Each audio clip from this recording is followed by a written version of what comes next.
Vous avez un nouveau message envoyé du passé.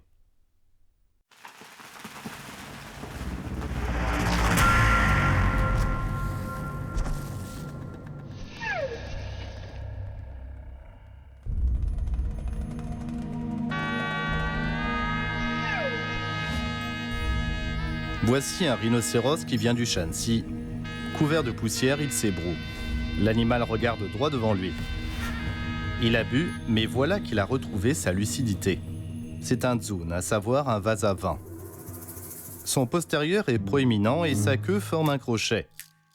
Grâce au principe du levier, il suffit de se saisir de la queue pour que le corps bascule sur les pattes avant, qui servent alors de point d'appui. Et voilà que l'alcool sort d'un des côtés de la gueule de l'animal. Sur son dos, un couvercle en forme de sacoche indique l'endroit où l'on remplit le récipient. Son cou est couvert de rides et il arbore 2 cornes sur le museau. À l'intérieur de 2 orbites profondes sont incrustés 2 billes noires qui figurent 2 petits yeux. Quant aux os et aux muscles, ils sont criants de vérité. Les 4 pattes sont solidement ancrées sur le sol, chaque patte comportant 3 doigts. Visiblement, ceux qui ont conçu l'objet avaient observé de près les rhinocéros.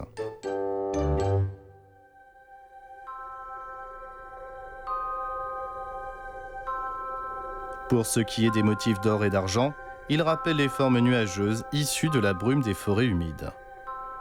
Elles enveloppent les poils, s'incrustent dans les replis de peau, donnent de l'éclat à un animal qui, à nos yeux, n'en a pas forcément.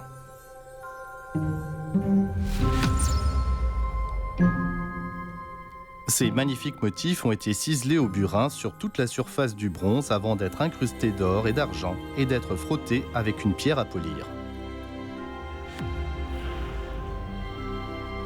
Sur cette arbalète, voilà qu'apparaissent un oiseau, un serpent, un cerf, un tigre, un sanglier, plus de 20 animaux très finement ciselés. Une gueule tendue vers le ciel, des rayures dorées, une longue queue, le tigre dans toute sa splendeur.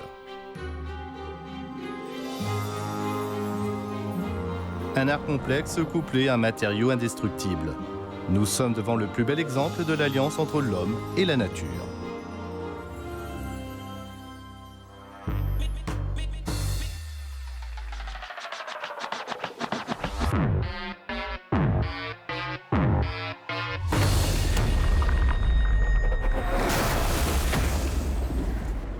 Depuis des temps immémoriaux, d'innombrables formes de vie ont apparu et disparu. Et voici qu'enfin l'homme foule la terre.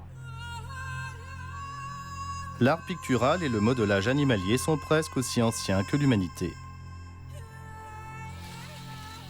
L'homme a en effet utilisé toutes sortes de matières pour décrire le vivant et profiter, aux côtés des animaux, des bienfaits de la nature.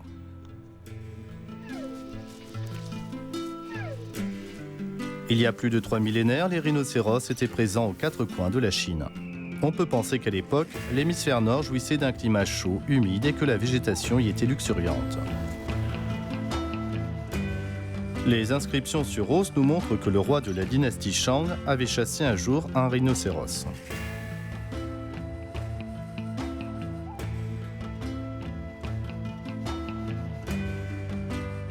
Il y a plus de 2000 ans, lorsque les pays vassaux présentaient leurs tribus à la cour des Han, on voyait quelquefois des rhinocéros.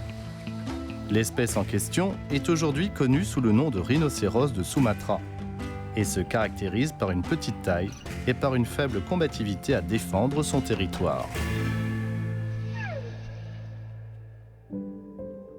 Après la dynastie des Han de l'Ouest, entre un refroidissement du climat et des activités humaines de plus en plus fébriles, le rhinocéros a migré vers les forêts humides et les marais tropicaux, où l'on peut encore en apercevoir quelques-uns.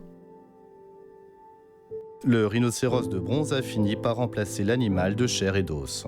Ces fleuves encore plus vieux que les hommes abreuvent des terres encore plus vieilles que la Chine. Les visiteurs de passage vont et viennent s'échangeant des sourires. C'est un lien que partagent tous les vivants.